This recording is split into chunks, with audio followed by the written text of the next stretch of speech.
Hey everybody, sorry I apologize, I'm a little late tonight. We were working on the tie rods in my car and they were very, very stuck. I mean, we tried WD-40, we tried what do they call it, break apart stuff. Can't remember. You know, the brake changing fluid stuff. You know what I'm talking about. You know, we tried all these different things, real stuck, couldn't get them.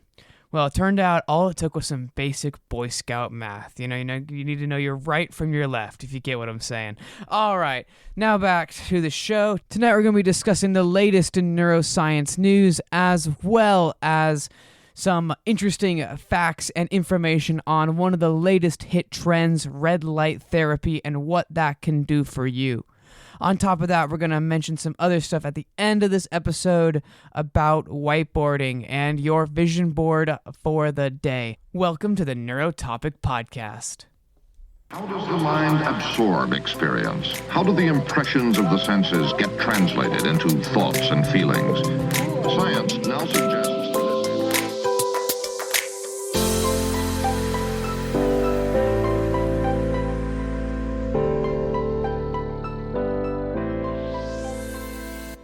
On today's Neuro News Update, scientists have found that brittle stars can learn even though they have nerves in their arms instead of a brain. Basically, there's no central nervous system. In this study, led by Julia Notar at Duke University, it showed that these creatures can learn by making connections between different things. Kind of like Pavlov's dogs learn to expect food when they heard a bell. This is very surprising given that we believed that only animals with brains could learn this way. Next on our list, a study from Columbia University found that older drivers with ADHD are way more likely to have car crashes and get traffic tickets than those without ADHD. Researchers looked at over 2,000 drivers ages 65 to 79 and found that those with ADHD had a higher risk of accidents.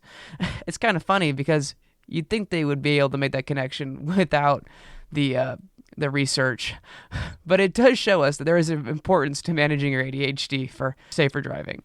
And last but not least this evening, a U.S. company named Prophetic is making a headband called Halo that can cause lucid dreaming. Lucid dreaming is a sensation where you know you are dreaming and you have the ability to control what you do inside your dreams.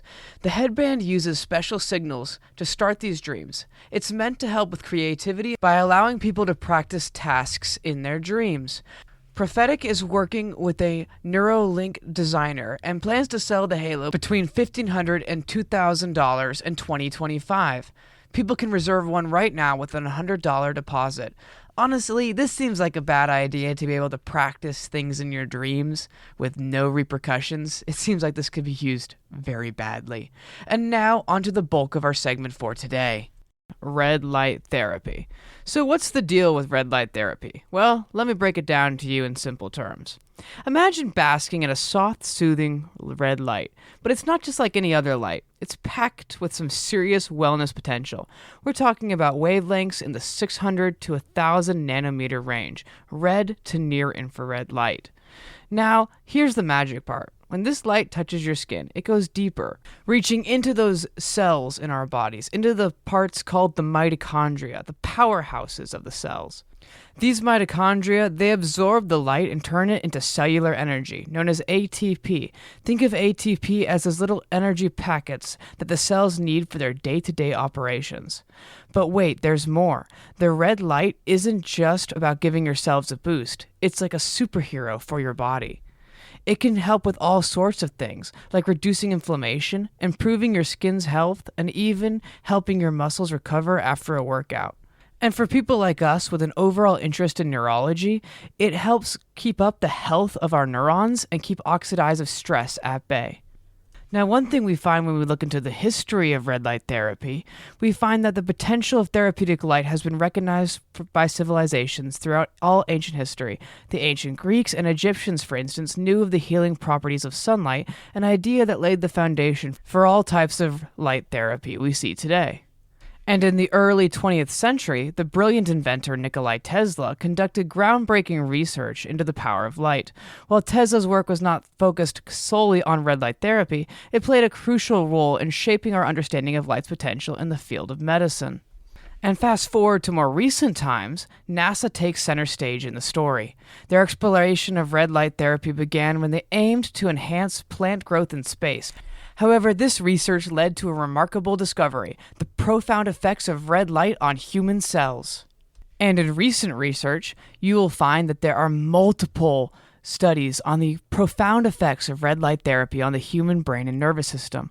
Some of these research papers involved studying the effects of red light on brain injury and things like schizophrenia and Alzheimer's, all with mixed results. However, when it came to cognitive function and memory, red light showed huge potential and great promise in treating patients with serious memory decline.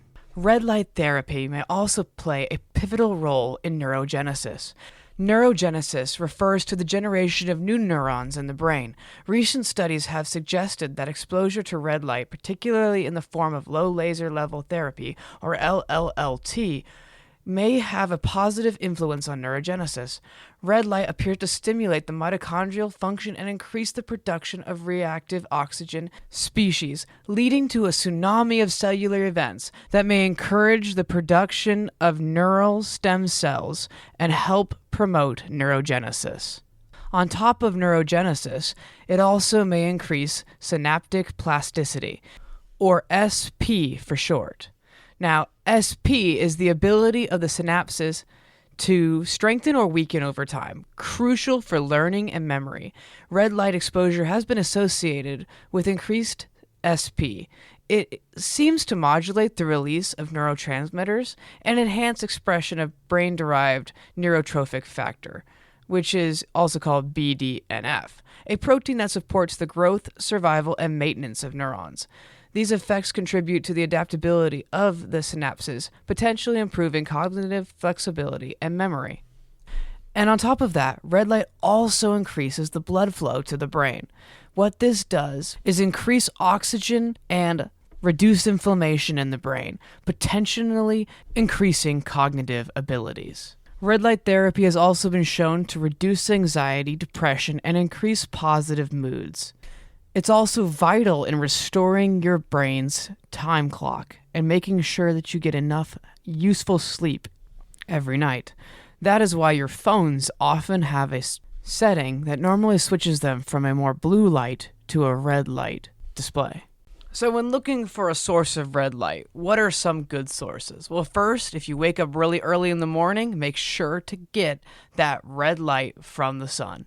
And before you go to bed each night in that evening, get that red light again from that sunset. But a lot of us also need supplemental red light. So a great way to get supplemental red light is with a body panel. Now, there are a lot of options for body panels on the internet, and not all body panels are created equally. You want one that's not going to break the bank, but also is not going to be cheesy and basically not give you the benefits you're looking for. Personally, my go-to body panel is called the XS Red Light Panel. It's a little over 1 foot by 2 feet and runs a little under $300. It's my go-to, and I highly recommend it. On top of that, you can look at other body panels. Some are bigger, some are smaller. And on that note, one thing to keep in mind is that the body panel size does matter. My body panel is great for treating small areas or being moved around the body. But if you want to treat your entire body, you would need multiple panels or one very large panel. You don't want to stand more than 12 inches away from the panel at any place on the body. Otherwise, you won't get as good effects. You also don't want to stand too close to the edges of the panel because these also get less of the red light radiation.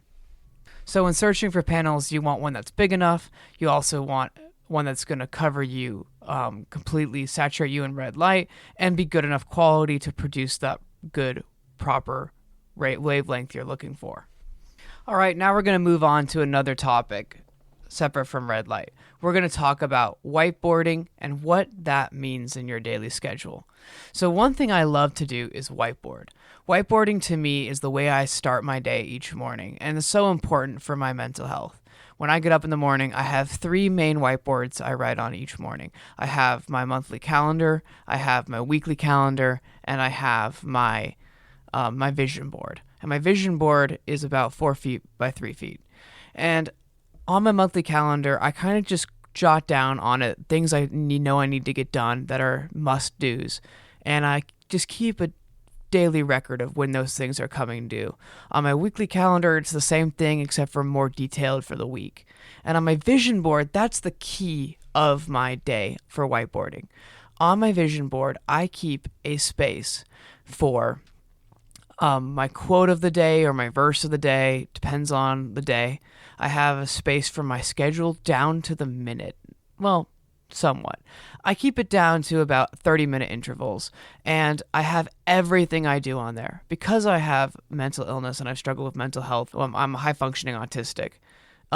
Because I struggle with that, I have everything written out, from brushing my teeth to making my bed, and it just makes it way easier that I don't have to think about all those things.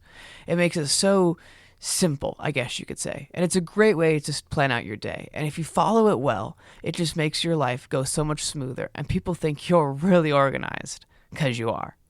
For anyone who struggles with keeping a good schedule or trying to get stuff done and just never finds time to do it, I can't stress whiteboarding out your day enough. There are so many ways to do it, but I really recommend just writing out each thing you plan to do every 30 minutes and then checking them off with check boxes after you get each of them done. I would not recommend an app in your phone because there's scientific evidence that if you write something down in your phone, you're less likely to remember it than if you write it with a pen or pencil. And by doing it on a whiteboard, it's big enough to see throughout your day, and you're writing it down with the strokes of a pen or pencil, so you'll remember it better. I also recommend putting the whiteboard in a place you go through frequently. My whiteboard is placed right in my bathroom, so every time I go to the bathroom, I can see the whiteboard and go through it again. Once again, I can't stress the importance of whiteboarding out your day. Hey everybody, well that's all the time we have for today. I hope that you learned a bunch about red light therapy. I hope it was interesting, exciting. I hope you learned a little bit about whiteboarding. We'll get in more on that at another time. I hope that you guys really enjoyed today's show, but we are out of time, unfortunately. God bless, and I hope you all have a great rest of your week. Over and out.